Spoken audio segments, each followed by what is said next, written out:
It is time for Trump supporters to admit that President Trump is the deep state once and for all. But the question is, will they? You know, some conservative commentators have started to take baby steps in that direction.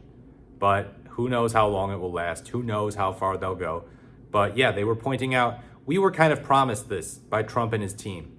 We were promised something, and that promise doesn't seem to have been fulfilled. And it seems like something sleazy is going on here. And it seems like maybe Trump doesn't surround himself with the best people, and maybe Trump didn't make the best decision here. There are outright typical conservative YouTubers saying, I usually like Trump, but I don't know about this. I think he kind of bungled this. Now, to be fair, those people aren't super strictly Trump supporters in the sense that they're people who lined up behind Trump in the primary. When I think of Trump supporters, I think of people who would pick him over any other Republican. These are true MAGA types. So if they're one of those people who says, oh, I like Rand Paul, I like Thomas Massie, I like Ted Cruz, I like Ron DeSantis more than I like Trump, then I'm probably gonna be like, okay, I don't necessarily categorize you as like a pure MAGA. Will these pure MAGA people over on X apologize? Will they say, you know what, look, we have to take the L on this Epstein issue. Donald Trump is the deep state here. He's exercising his power in a way that I disagree with. I don't know everything about Epstein, but that's exactly the problem, is Trump's not letting us know everything about Epstein. And they'll never admit that he could be on the list, though. They'll say, oh, why didn't Biden release the list if Trump was on it? I don't know, because Biden and the Democrats aren't that competent at going after Trump, believe it or not. You know, they lost to Trump. So Democrats are not really a serious opposition party. Trump is out there, though. He's got all these ways of kind of deflecting. The ultimate idea of the deep state, I would say, is that the buck stops with you. The buck stops with you. Nobody else can make the final call. And Trump seems to be the guy making the final call with respect to the Epstein files. He's also trying to shoot some programming out to his supporters on Truth Social as well as X, saying the Epstein files were written by Barack Obama, Hillary Clinton, James Comey, and John Brennan. Wow, okay, I have to give him credit for that. That's very original, but ultimately it is about as stupid as it can get.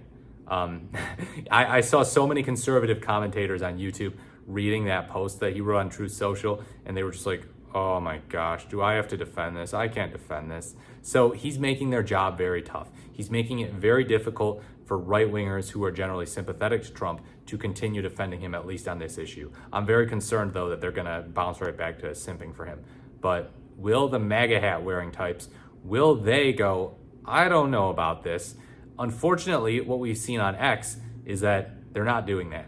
They're saying, who cares about Jeffrey Epstein? They have fallen for the program, the programming, I should say. Charlie Kirk is saying, I'm not going to talk about Jeffrey Epstein anymore. It was just reported, he said that. I'm not going to talk about that anymore. He was once super fired up about the Epstein files leading up to the 2024 election. But now it's not playing out so well for his favorite president. And so he's like, I don't want to talk about that. I don't want to talk about that. Please don't come after me. I don't want to talk about Epstein. I trust Trump. He said that.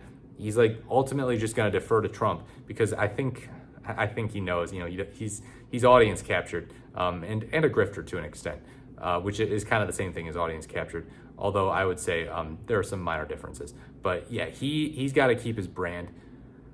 What about the general, you know, not public figure Trump supporters, just regular Joe Trump supporters? Are they going to admit that Trump is a deep state?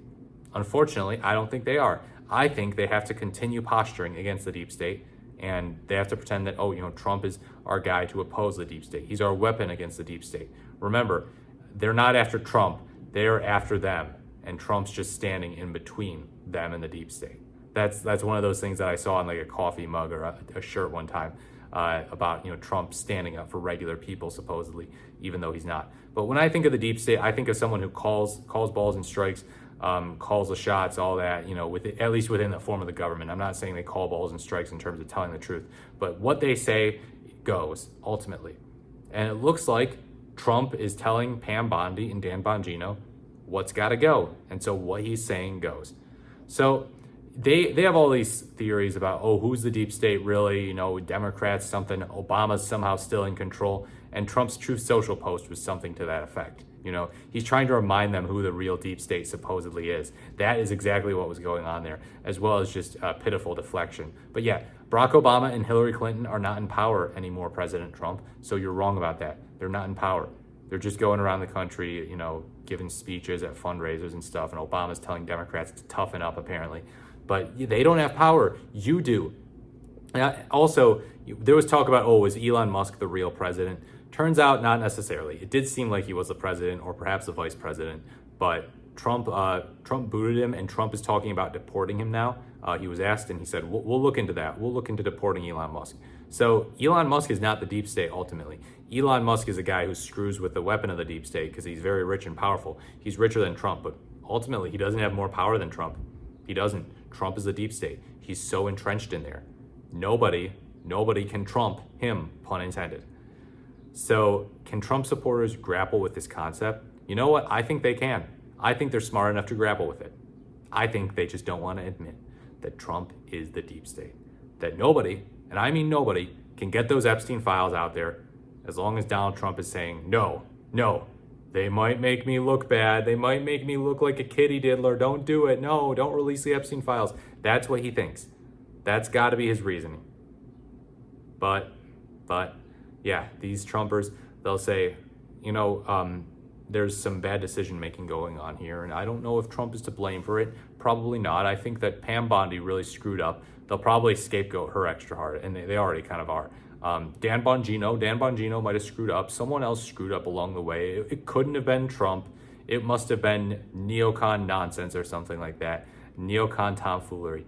But yeah, ultimately, they will not blame Trump. So that is my prediction, is that most Trump supporters are not going to admit that Trump is a deep state. I know some of you are probably like, well, that's a pretty predictable conclusion. And I agree, it is a predictable conclusion. I just wanted to sort of analyze what's going on here. So we have some conservatives who are in the mainstream who may potentially defect from Trump, or at least on this issue are defecting from Trump. They're saying, no, this was a big screw up. Some people are even going as far as saying it's the biggest screw up of his administration, some conservatives. And it kind of makes sense that they say that because they don't see the complete and utter dismantling of our federal government and the dismantling of our Constitution and the violation of due process with respect to immigration policy. They don't see any of that as problematic whatsoever. They say, oh yeah, no, that's great. But I don't like this Epstein stuff. And they're correct to criticize the Epstein stuff. But yeah, they will ultimately find new things to look at, for which to praise Trump, and they will find a new excuse to vote Republican in 2028 and to ultimately say Donald Trump was one of the best presidents in history. Will they come to terms with the idea that Trump could be on the Epstein list? I have seen a few say that. The YouTuber Matt Christensen actually kind of joked about that. He's like, oh yeah, Trump might not be trying to release it because he might be on the Epstein list. So there are right-wingers who are willing to acknowledge that possibility, at least in fairness. It's good that they're at least in touch with reality enough to know that's a possibility, and they don't just reflexively say, no, Donald Trump is innocent. Bill Clinton is the only bad guy. He's the one on the Epstein list, and a bunch of Democrats, but not Donald Trump because he's a good guy and he didn't like Jeffrey Epstein. He banned him from Mar-a-Lago or something like that. Whatever nonsense they say. So good on the conservative commentators who are owning up to the idea that Trump blew it on this. They need to go further. They need to say Trump's the deep state, and Trump supporters need to say he's a deep state. But ultimately, none of these people are going to take enough responsibility to say that. They're going to say that some evil puppet master is looming over Trump. They're going to say that, and that, he doesn't call the shots. He's bowing down, or he's battling some even more powerful demon somewhere supposedly.